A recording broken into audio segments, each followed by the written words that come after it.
जब बहुत सारे लोग फ़ोहश मवाद देखना चाहते हैं तो हुकूमत को कानूनी तौर पे ऐसे मवाद को दिखाने की ना सिर्फ इजाज़त देनी चाहिए बल्कि हुकूमत तो इससे पैसे भी कमा सकती है। सुबहान अल्लाह, उनके लिए क्लैपिंग की जाए। तो बिकनी पहना के अपनी खवातीन जो पर्दे में थी उनके कैट वॉक शुरू करा दी। उनको चाहिए कि सबसे पहले अपनी बाजी उसका इस तरह का वीडियो बनाएं और कौम के सामने रखें, क्योंकि कोई भी प्रोजेक्ट करने से पहले आपको उसका एक पायलट प्रोजेक्ट तैयार करना पड़ता है कि पाकिस्तान जो है वो एक इस्लामी मुल्क है और उन्हें ऐसी बात करने से गुरेज करना चाहिए। हाँ, वो कहते हैं जी लड़की को भागना नहीं चाहिए क्योंकि वो उसका भागना जो है ना वो शहवत अंगेज होता है।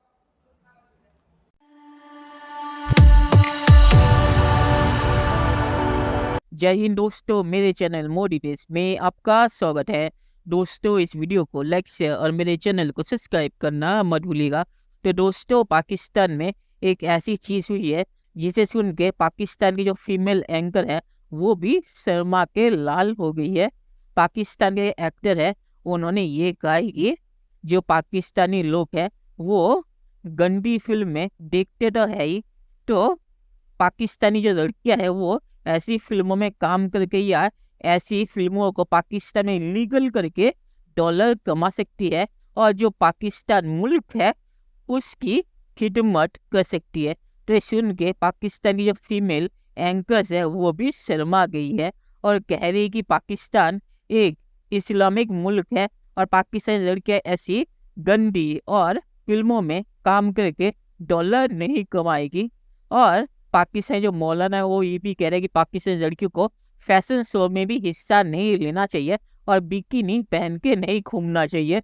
दोस्तों, ये वीडियो बहुत ही मजेदार है, तो इसे आप पूरा जरूर दिखिएगा। तो चलिए और इंतजार न करके वीडियो देखते हैं। मुबारक हो तुम्हें, तुम्हारे तो शौक ही यही है। नंबर 2, बिकनी पहना के अपनी खवातीन जो पर्दे में थी उनके कैट वॉक शुरू करा दी। और सितम जरीफी देखो। यासिर हुसैन ने मुल्क के अंदर फहश थिएटर बनाने के सवाल के ऊपर ये कहा कि बाकायदा तौर पे हुकूमत को चाहिए कि वो इसकी कानूनी इजाजत दें। और फिर उन्होंने इसके ऊपर दलील भी दी। दलील क्या दी वो भी जरा सुन लें। उन्होंने ये कहा कि जनाब, दुनिया के अंदर जो सबसे ज्यादा फहश फिल्में देखी जाती हैं वो पाकिस्तान से ऑडियंस है वो देखते हैं, जबकि ये झूठी बात है। उनका कहना था कि जब बहुत सारे लोग फहश मवाद देखना चाहते हैं तो हुकूमत को कानूनी तौर पे ऐसे मवाद को दिखाने की ना सिर्फ इजाज़त देनी चाहिए बल्कि हुकूमत तो इससे पैसे भी कमा सकती है। सुबहान अल्लाह, उनके लिए क्लैपिंग की जाए। तो यानी कि वो मुल्क जो वाहिद हमारा मुल्क है, जो इस्लामी जमहूरिया पाकिस्तान है, जो कलमे के नाम पर बना है और 27वीं की रात को बना है, वहां पर अगर आज कायदे आज़म को ये पता होता कि इस तरह के शतुंगड़े पैदा हो चुके हैं कि 75 साल गुजरने के बाद हमारे मुल्क में मरासियों की शक्ल वाले लोग जो हैं वो आकर इस तरह के बयानात दे रहे हैं, तो मैं कहती हूँ शायद आज कायदे आज़म होते तो दोबारा शायद वो बेचारे टीबी के मर से नहीं बल्कि वो दोबारा उनकी डेथ हो जाती। मेरे मुंह से निकलने लगा था कि फिर मैं ये इनके बारे में नहीं स्पेसिफिकली बात करी, मैं उन लोगों के बारे में बात करी हूँ जो इस तरह के मशवरे देते हैं कि उनको चाहिए कि सबसे पहले अपनी बाजी उसका इस तरह का वीडियो बनाएं और कौम के सामने रखें, क्योंकि कोई भी प्रोजेक्ट करने से पहले आपको उसका एक पायलट प्रोजेक्ट तैयार करना पड़ता है। तो आप उसका पायलट प्रोजेक्ट बनाएं और सबको दिखाएं और कहें कि इसके ऊपर मार्क्स दें। बाद सोशल मीडिया सार्फिन ने उन्हें याद दिलाया कि पाकिस्तान जो है वो एक इस्लामी मुल्क है और उन्हें ऐसी बात करने से गुरेज करना चाहिए था। कुछ सार्फिन ने तो राय दी कि और तौबा करते हुए कहा कि उन्हें खुदा का खौफ करना चाहिए जो ऐसा मशवरा दे रहे हैं। और एक आईडी ने लिखा शेम ऑन यू, एक ने लिखा Islamic Republic of Pakistan question mark. और अंसार अब्बासी कह रहा है जी वो जी पाकिस्तानी लड़कियां जो मुकाबला हुस्न में हिस्सा लेने के लिए गई वो उनको इजाजत किसने दी थी? और यार कोई शर्म करो यार, किन चक्रों में पड़े हो तुम? अगर वो चली गई है मुकाबला हुस्न में हिस्सा लेने के लिए तो इससे तुम्हें क्या तकलीफ है यार? तुम मुल्क की हालात देखो कि मुल्क में क्या हो रहा है इस वक्त। ये बस मुल्क को पीछे लेके जाना चाहते हैं। सारी दुनिया आगे बढ़ रही है, ये पीछे ले जा रहे हैं घसीट के, पीछे लेके जाना चाह रहे हैं। ऐसे ही बिल्कुल। और ये वो लोग होते हैं जो सबसे ज्यादा शौक से इस तरह के टीवी चैनल्स और इस तरह के जितने भी मिस वर्ल्ड और मिस यूनिवर्स के मुकाबले होते हैं, ये सबसे आगे बैठ के देखते हैं, सबसे आगे बैठ के देखते हैं। एग्जैक्टली यानी अंसार अब्बासी तू मौलवी है यार, तेरा क्या ताल्लुक है यार? मुकाबला हुस्न कहाँ हो रहा है, किधर हो रहा है? तू देखता रहा है तो फिर तू इस वजह से अब कह रहा है यार कि वो क्यों गई थी यार? वो इसलिए ये गई हो थी गया। और या मकबूल जान, ये वो सब इसलिए ऐसी गई थी वो इसलिए गई थी ताकि तू उनको देखे टीवी पे बैठ के। वो इसलिए गई थी। ऐसा ही है, और होना भी चाहिए। मेरा ख्याल है कि हमारे यहाँ की लड़कियों को बोल्ड होना चाहिए, और जैसे वो बिल्कुल। रहना चाहती हैं वैसे वो रहें। इन मौलवियों से ना डरें, ये मौलवी हाँ, तो हाँ, इसी तरह, बिल्कुल, बल्कि अब तो बिल्कुल। इनमें औरतों का भी इजाफा हो गया। औरतें भी बड़ी फनाटिक किस्म की, आपने देखा लाल मस्जिद से जो निकल आती हैं डंडे शंडे लेकर, हाँ, और हाँ। क्या कुछ बोल रही होती है। तो उनके ये बारे में अंसार अब्बासी उनके बारे में कुछ नहीं कहेगा, वो जो डंडे लेके निकलती हैं वहां पे, जो डंडे घुमाती हैं वो ठीक हैं। हाँ और जो एक एस्थेटिक, एक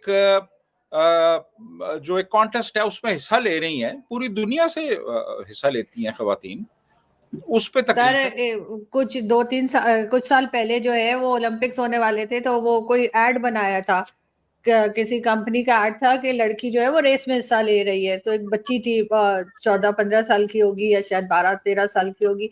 उसको दिखाया था कि वो ग्राउंड में दौड़ लगा रही है। तो ये अंसर अब्बासी और इसी तरह के दूसरे जो थे, और ये मकबूल जान, इन्होंने शोर मचा मुचा कि अरे लड़की को भागते हुए दिखा रहे हैं, और वो एड 2 दिन में बंद हो गया, वो कमर्शियल 2 दिन में बंद कर दिया गया। ये तो वो लोग हैं, वो इनकी पता इसलिए नहीं, ना, और ये अपने आप को जर्नलिस्ट कहते हैं ऊपर से। हाँ, वो कहते हैं जी लड़की को भागना नहीं चाहिए, क्योंकि वो उसका भागना जो है ना वो शहवत अंगेज होता है। ये इन लोगों के नजदीक है। और ये अपने आप को कहते हैं कि जी हम जर्नलिस्ट हैं, और हमें अफसोस होता है कि ये इस किस्म के लोग जो हैं वो मीडिया में काम कर रहे हैं। लेकिन सर, लास्ट में क्या लगता है आपको, कभी कुछ सुधार आ पाएगा, कोई फर्क पड़ पाएगा? लोग कहते हैं जी एजुकेशन से बड़ा फर्क आता है। मैंने तो नहीं देखा, मैंने तो देखा लोग पढ़ लिख के भी इसी किस्म की सोच रखते हैं। चलिए दोस्तों, इस वीडियो में बात करते हैं। तो जहाँ तक फैशन शो का मामला है, तो पाकिस्तानी लड़की मिस यूनिवर्स में उसने हिस्सा लिया था, तो पाकिस्तान ने उसके खिलाफ केस खोल दिया था कि पाकिस्तानी लड़की मिस यूनिवर्स में कैसे गई और वहाँ पे बिकिनी पहन के कैसे घूम रही थी। तो पाकिस्तान तो ऐसा देश है, तो पाकिस्तान में सिर्फ मौलाना ऐसी चीज़ें नहीं कहते, बल्कि पाकिस्तानी सरकार जो है वही ऐसी हरकतें करती है कि अगर कोई लड़की फैशन शो में हिस्सा लेके बिकिनी पहन के या स्विमसूट पहन के घूमना या रैंप वॉक करना भी चाहे, तभी पाकिस्तानी सरकार उनके ऊपर केस कर देती है। तो पाकिस्तान की ये प्रॉब्लम रहती है। और पाकिस्तानी जिस एक्टर ने कहा कि पाकिस्तानी मर्द गंदी फिल्में देखते हैं, और जो एंकर ने कहा ये झूठी खबरें हैं, ये झूठी खबरें नहीं है। पाकिस्तानी जो लोग हैं वो ऐसी फिल्में देखते हैं, और गूगल ने कंफर्म भी किया है। तो पाकिस्तानी मीडिया यहाँ पे झूठ कह रहा है।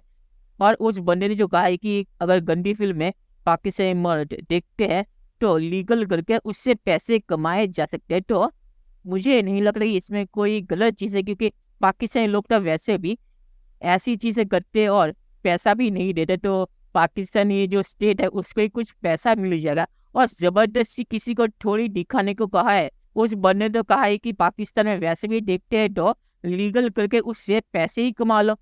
तो उससे तो ऐसी कोई चीज़ नहीं कही कि लोगों को ज़बरदस्ती ऐसी फिल्में दिखाओ। और पाकिस्तानी जो लोग हैं उन्हें ज़बरदस्ती दिखाने की कोई ज़रूरत नहीं है। पाकिस्तानी मीडिया ने कहा कि छुप छुप के वो वैसी फिल्में या फैशन शो देखते ही है। और आखिर में मैं ये कहूँगा कि पाकिस्तान में ऐसी कंट्रोवर्सी चलती रहती है, और ये कोई नई चीज़ नहीं है। जैसे मैंने कहा कि पाकिस्तान ने तो उस लड़की को भी केस कर दिया था जिसने मिस यूनिवर्स में हिस्सा लिया था और बिकिनी पहन के उसने रैम वॉक किया था। तो पाकिस्तान में ऐसी चीज़ें चलती रहती है। तो चलिए देखते हैं कि फ्यूचर में क्या होता है। दोस्तों, ये वीडियो देखने के लिए बहुत शुक्रिया, और हमारे चैनल सब्सक्राइब करना मत भूलिएगा। Thank you very much.